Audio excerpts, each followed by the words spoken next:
Voilà, on arrive pour le test express de ce téléphone, donc qui sera la conclusion de la vidéo tout simplement, pour ceux qui en ont la flemme de regarder en entier. Donc c'est le Doogee N40 Pro, un téléphone qui coûte à peu près 130 à 150 €, un lien d'achat en dessous de la description, comme je vous l'ai déjà dit dans la vidéo longue. Donc on commence. Donc niveau design, bon niveau design, on a le notch à l'ancienne, on a des bordures qui ne sont pas super fines, on peut le voir là, mais honnêtement la conception est plutôt jolie. On a les coins un peu arrondis, l'écran il est plutôt bien mis en valeur.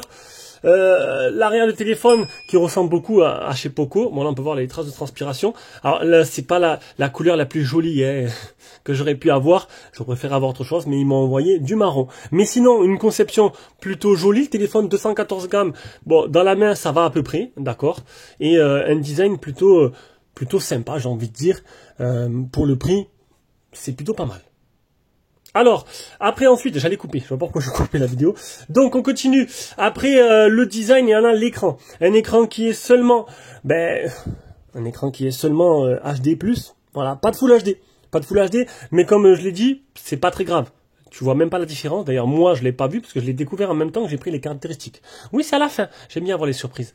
Donc voilà, un écran seulement HD, un écran plutôt joli, avec une bonne luminosité, des bonnes couleurs, on peut le voir là.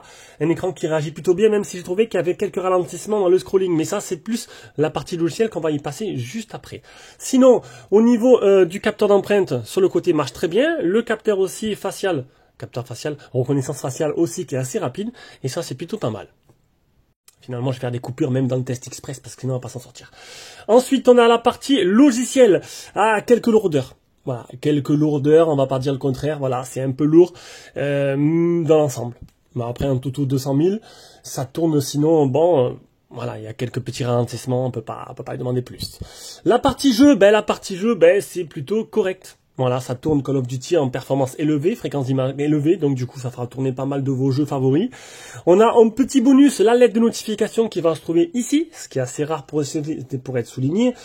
On arrive à l'autonomie, alors 6380 mAh, c'est énorme, une charge rapide 24 watts. La charge sera assez longuette, mais bon, 24 watts, ils ont fait l'effort de mettre quelque chose de plus de 10 watts. C'est-à-dire, ou 11 watts, c'est plus correct. Et surtout, qui va vous durer 3 jours. 3 jours d'autonomie. Honnêtement, il n'y a rien à dire. C'est plutôt exceptionnel. Moi, il me restait 35% après ma journée de test, donc c'est plutôt pas mal. Allez, on finit avec la partie photo, une partie photo moyenne. Vous pouvez retrouver les liens dans la description. Ça va pas casser des briques. Macro, grand angle et normal. Un normal, un IMX 350 de 20 mégapixels. Bon, il est assez polyvalent parce que voilà, il y a une macro, il y a un grand angle, il y a un appareil qui est spécialisé pour le portrait aussi. Les photos seront plutôt correctes si tu prends le temps d'avoir des bonnes conditions. Ben sinon c'est pas toi qui prends le temps voilà, t'as compris quoi.